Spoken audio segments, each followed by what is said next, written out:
नमस्कार दोस्तों, आज के कंकॉल डिकोडेड एपिसोड में हम चर्चा करेंगे भारत की एक ऐसी इंफ्रास्ट्रक्चर कंपनी की जिसने पिछले कई वर्षों में धीरे धीरे खुद को एक साधारण कॉन्ट्रैक्टर से बदलकर एक बड़े इंजीनियरिंग और इंफ्रास्ट्रक्चर प्लेटफॉर्म में परिवर्तित किया है। यह कंपनी है पावर मेक प्रोजेक्ट्स लिमिटेड। यदि आप केवल इसे एक पावर प्लांट कंस्ट्रक्शन कंपनी समझते हैं तो शायद आप इसकी पूरी कहानी नहीं देख रहे हैं, क्योंकि हालिया कॉनकॉल में मैनेजमेंट ने जो तस्वीर प्रस्तुत की है वह केवल निर्माण व्यवसाय की नहीं बल्कि एक ऐसे प्लेटफॉर्म की है जो आने वाले वर्षों में ईपीसी, ओएम, माइनिंग और इंफ्रास्ट्रक्चर सर्विसेज के माध्यम से लगातार बढ़ सकता है। सबसे पहले कंपनी के FY26 प्रदर्शन को समझते हैं। FY26 में कंपनी का कुल राजस्व लगभग 6,107 करोड़ रुपए रहा, जो पिछले वर्ष की तुलना में 16% अधिक है। EBITDA लगभग 750 करोड़ रुपए रहा, जबकि पैट लगभग 412 करोड़ रुपए तक पहुंच गया। Q4 में भी कंपनी ने 2,121 करोड़ रुपए का राजस्व और 153 करोड़ रुपए का पैट दर्ज किया। पहली नजर में यह एक अच्छा प्रदर्शन दिखाई देता है, लेकिन असली कहानी इन नंबरों से कहीं आगे है। सबसे बड़ी बात है कंपनी का ऑर्डर बुक। मार्च 2026 के अंत में कंपनी का कुल ऑर्डर बैकलॉग 55,151 करोड़ रुपए था। यदि MDO यानी माइनिंग डेवलपमेंट ऑपरेशंस को छोड़ दें तो भी कंपनी के पास लगभग 15,900 करोड़ रुपए का एक्जीक्यूटेबल ऑर्डर बुक है। मैनेजमेंट का कहना है कि यह अगले कई वर्षों की रेवेन्यू विजिबिलिटी प्रदान करता है। अब सवाल यह है कि यह ऑर्डर बुक कहां से आ रही है। इसका उत्तर भारत के बदलते ऊर्जा परिदृश्य में छिपा है। पिछले कुछ वर्षों में रिन्यूएबल एनर्जी पर काफी चर्चा हुई है, लेकिन पावर मेक मैनेजमेंट का मानना है कि भारत को अगले कई वर्षों तक थर्मल पावर कैपेसिटी बढ़ानी पड़ेगी। मैनेजमेंट का अनुमान है कि भारत की थर्मल पावर एडिशन 80 GW से बढ़कर लगभग 100 GW तक जा सकती है। Adani, JSW, NTPC, DVC, Neyveli, Singareni और कई राज्य बिजली कंपनियां नए थर्मल प्रोजेक्ट्स पर काम कर रही हैं। यही पावर मेक की सबसे बड़ी अपॉर्चुनिटी दिखाई देती है। कंपनी पहले से अडानी और भेल की कई परियोजनाओं में काम कर रही है। केवल अडानी समूह की परियोजनाओं में लगभग 6,400 मेगावाट के प्रोजेक्ट्स पर कंपनी की उपस्थिति है। वहीं भेल के साथ भी हजारों करोड़ रुपए के ऑर्डर्स पर काम चल रहा है। लेकिन इस बार कहानी केवल कंस्ट्रक्शन की नहीं है। पावर मेक एक महत्वपूर्ण परिवर्तन कर रही है। कंपनी अब balance of plant EPC business में प्रवेश कर चुकी है। FY26 में सिंगरेनी थर्मल प्रोजेक्ट के लिए मिला बॉप EPC ऑर्डर कंपनी के लिए एक महत्वपूर्ण मोड़ माना जा सकता है। अब तक कंपनी मुख्यतः एग्जीक्यूशन कॉन्ट्रैक्टर के रूप में जानी जाती थी, लेकिन EPC कॉन्ट्रैक्टर बनने का अर्थ है अधिक वैल्यू एडिशन, अधिक रेवेन्यू कंट्रोल और संभावित रूप से बेहतर मार्जिन्स। यदि कंपनी इस क्षेत्र में सफल होती है तो आने वाले वर्षों में इसका बिजनेस मॉडल पूरी तरह बदल सकता है। अब बात करते हैं उस बिजनेस की जो शायद सबसे अधिक महत्वपूर्ण साबित हो सकता है। यह है OM business. Operation and maintenance business infrastructure क्षेत्र में सबसे आकर्षक मॉडल माना जाता है, क्योंकि इसमें बार बार मिलने वाली आय होती है। आज पावर मेक भारत की सबसे बड़ी पावर OM सर्विस प्रोवाइडर्स में से एक है और लगभग 75 GW क्षमता में उसकी उपस्थिति है। मैनेजमेंट का कहना है कि आने वाले वर्षों में OM कंपनी के लिए सबसे बड़ा मार्जिन ड्राइवर बन सकता है।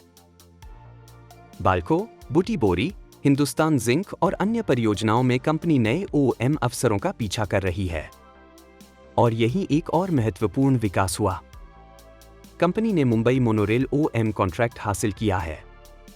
यह पहली बार है जब पावर मेक ने metro and urban mobility operations segment में प्रवेश किया है।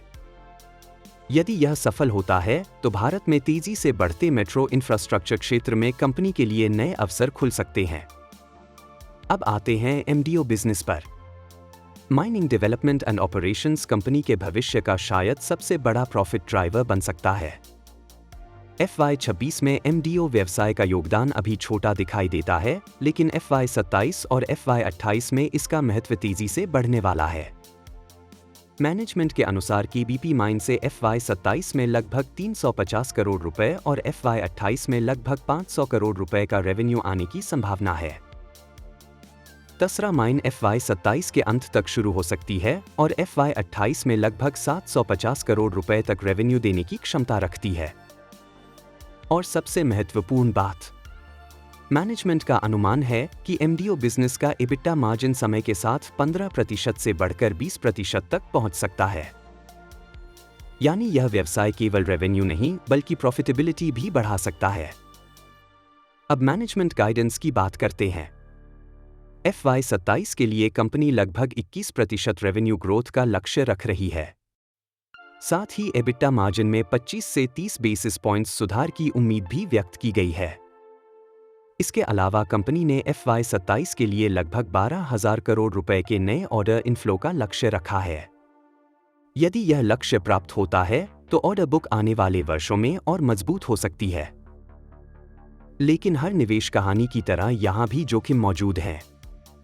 पहला जोखिम है थर्मल पावर केपेक्स साइकिल पर निर्भरता। यदि सरकार या निजी क्षेत्र की थर्मल एक्सपेंशन योजनाएं धीमी पड़ती हैं तो ऑर्डर इनफ्लो प्रभावित हो सकता है। दूसरा जोखिम है वाटर डिवीजन।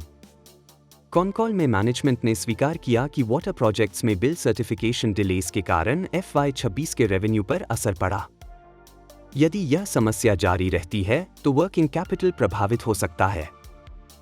तीसरा जोखिम है EPC एग्जीक्यूशन। जैसे जैसे कंपनी बड़े EPC प्रोजेक्ट्स में प्रवेश कर रही है, एग्जीक्यूशन रिस्क भी बढ़ेगा। चौथा जोखिम है माइनिंग रैंप अप।